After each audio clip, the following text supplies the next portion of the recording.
मथुरा के बारे में क्या और भी कुछ एंशिएंट चीज़ें मिली हैं या कुछ ऐसा इवेंट हुआ है जो हिस्ट्री से कनेक्ट करता हो? बहुत बहुत इम्पोर्टेंट क्वेश्चन है। मथुरा, अगर आप किसी साधारण व्यक्ति से पूछे मथुरा के बारे में आप क्या जानते हैं, कृष्ण, तो वो कहेंगे कृष्ण जन्म स्थान है। राइट। अब जो हमारे आलोचक हैं उनका कहना है कि कृष्ण इज अ माइथोलॉजी, और आप क्या सबूत पेश कर सकते हैं कि वो एक्चुअली एक लिविंग बीइंग थे। तो मैं आपके दर्शकों को बताना चाहूंगी कि कृष्ण का रेफरेंस पहले हमारे को कब मिलता है। वो मिलता है छांदोग्य उपनिषद। अब छांदोग्य उपनिषद लगभग 9000 BCE की है, तो अब 2000 और लगा दीजिए तो 11000 साल लगभग, उससे भी ज़्यादा हो सकती है। तो छांदोग्य उपनिषद पहली बार हमारे को किसी ग्रंथ में कृष्ण का नाम मिलता है। क्या है? देव की पुत्र कृष्ण। अब देव की पुत्र कृष्ण तो कोई और है ही नहीं ना हमारे इतिहास में। लिखते हैं देव की पुत्र कृष्ण आए, अपने गुरु, और फिर गुरु का नाम लिखते हैं। संदीपानी? नहीं, अंगिरस। अंगिरस। तो वो लिखते हैं कि ये देव की पुत्र कृष्ण के गुरु थे, और इन्होंने देव की पुत्र कृष्ण को क्या विद्या दी वो भी लिखते हैं। और हैरानगी की बात है कि गीता उपदेश में जो उपदेश देव की पुत्र कृष्ण देते हैं वो कितना अपने गुरु की शिक्षा से मेल खाता है, यू नो। और विदिशा में एक खंबा है, गरुड़ पिलर इंस्क्रिप्शन या हिलोडोरस पिलर इंस्क्रिप्शन, वो आज भी वहाँ पे खड़ा है। तो वो इंस्क्रिप्शन, उसमें 2 शिलालेख हैं। पार्ट 1 तो बताता है कि ये हिलियोडोरस दूत थे। कहाँ से दूत थे, किसके राजा से? टैक्शिला से वो आए थे, और राजा का नाम जिसके दूत थे और किस हिंदू राजा के दरबार में आए थे, वो सारा डिटेल है। पार्ट 2 इंस्क्रिप्शन महाभारत के कुछ वर्सेस कोट करता है।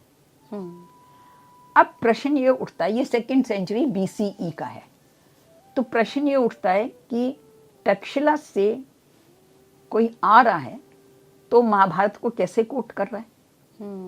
इसका मतलब है आने से पहले उसको महाभारत के बारे में पूरा ज्ञान था। तो महाभारत में स्वयं लिखा है कि महाभारत पहले टैक्शिला में सुनाई जानी चाहिए, और उसके बाद जो वहाँ पे हैं उपस्थित वो अपने अपने इलाकों में जाके इसका प्रचार करें। तो महाभारत में स्वयं लिखा है कि पहले तक्षशिला में सुनाई जानी चाहिए। So this is this. अब आपने कहा मथुरा, मथुरा में सबसे पहला, अब हमको ये याद रखना है कि मथुरा पर कितनी बार आक्रमण हुए जी, और जो कुछ बचा है वो बाय चांस बचा है, इज़न्ट इट? बहुत कुछ तो खत्म हो गया, लेकिन हमारे पास एक शिलालेख है जो आज भी आप मथुरा म्यूजियम में देख सकते हैं। उसको बोलते हैं वासु डोर जैम इंस्क्रिप्शन। वो एक चौखट है। जो चौखट है वो 8 फुट की है, वो पूरी चौखट नहीं है, हमको पता नहीं कितनी बड़ी थी। तो उस चौखट से आप अंदाज़ा लगा सकते हैं कितना इमारत का क्या साइज होगा, क्या साइज होगा अगर चौखट ही इतनी बड़ी है। हाँ, और वो पूरी नहीं है। तो वो चौखट पे लिखा हुआ है कि ये जो व्यक्ति है वो बता रहा है कि मैं कुछ बना रहा हूँ। पूरा इंस्क्रिप्शन नहीं है तो क्या बना रहा है, तो एक रेक्टेंगल है, उसके आसपास ये है, तोरण है इस बिल्डिंग में, आर्च। किस लिए बना रहे हो? वासुदेव, देवताओं के देव। ये नाम लिखा हुआ है वहां पे, बचा हुआ है। इंस्क्रिप्शन पूरा बचा नहीं, लेकिन वासुदेव बचा है। वासुदेव भी अपने क्षेत्र की सुरक्षा रख रहे हैं ना उसकी। और कहाँ बना रहा हूँ? महास्थान। अब मैं महास्थान बोल रही हूँ, जन्म स्थान नहीं बोल रही, क्योंकि शिलालेख में महास्थान लिखा है। लेकिन महास्थान का मतलब great place, something connected with the life of Krishna. अब क्या हो सकती? या तो उनका जन्म स्थान, या जहाँ पे उन्होंने कंस का वध किया, लेकिन महास्थान। तो ये पहला 2500 साल से ऊपर का शिलालेख जो मथुरा म्यूजियम में आपको अभी भी मिलेगा। उसके अतिरिक्त एक और शिलालेख मिला है, वो एक कुएं के अंदर मिला, तो उसको बोलते हैं मोरा वेल इंस्क्रिप्शन, क्योंकि वो कुएं में मिला। तो वो इससे मेरे ख्याल 20-30 साल बाद का है।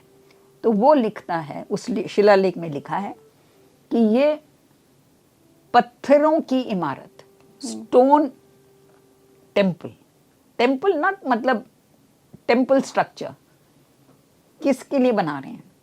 5 वृष्णि वीरों के लिए। वृष्णि वीरों का नाम लिखा हुआ है। और वृष्णि वीर कौन है? कृष्ण, बलराम, भाई बलराम, अनिरुद्ध, सांबा एंड प्रद्युम्न। तो ये 5 वृष्णि वीरों के लिए ये बना रहे हैं। एंड इमेजिन करिए, उसके लगभग 50 साल बाद अलेक्जेंडर कनिंघम को एक माउंड दिखा। माउंड मतलब कि थोड़ी सी पहाड़ी। इसका मतलब है कि यहाँ पे कुछ है, एक्सकवेट करना चाहिए। तो वहाँ पे एक्सकवेट किया उन्होंने, और उनको 3 मूर्तियाँ मिली,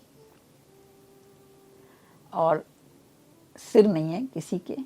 वो तीनों आप मथुरा म्यूजियम में देख सकते हैं। और जो 2 मेल हैं, इतनी ब्यूटीफुल कारीगरी, you know, it is such a work of art. और इस पर सारे इतिहासकार सहमत हैं कि एक बलराम है और एक कृष्ण है, और तीसरा उनकी बहन है सुभद्रा। एक नाम सा उसका नाम था। सो कैन यू इमेजिन, आपको और क्या सबूत चाहिए? नाम क्या था मैम उस मूर्ति का? एक मूर्ति का नाम नहीं है, लेकिन लिखा होगा, फीमेल की मूर्ति के नीचे लिखा है, and it seems she is their sister, एक नाम सा। But it is about 50 years after these 2 statues। Okay. तो आप इमेजिन करिए ये। और लास्ट चीज मैं बताना चाहूंगी कि एक स्कॉलर थे, उन्होंने रिसर्च की कि कृष्ण की जीवन पर प्लेज कब से इनैक्ट किए।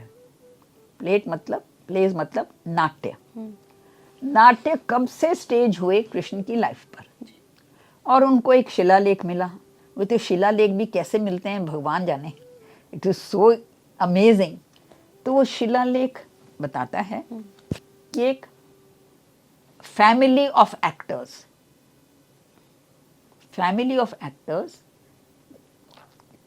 दे knew how to sing, dance etcetera, जो आना चाहिए एक्टर्स को, और वो एक्ट करते थे plays on the life of Krishna. काफी फैसिनेटिंग है। So you know there is so, मतलब अफसोस इस बात का है कि हम लोग अभी भी क्वेश्चन कर रहे हैं नहीं, और हम परिचित नहीं हैं। सही बात है। You know what do I say to others? Even I myself have been on such a journey to discover my great inheritance, you know, and so it is a joy to discover, but also very humbling to know how ignorant we are and what a long distance we have to travel.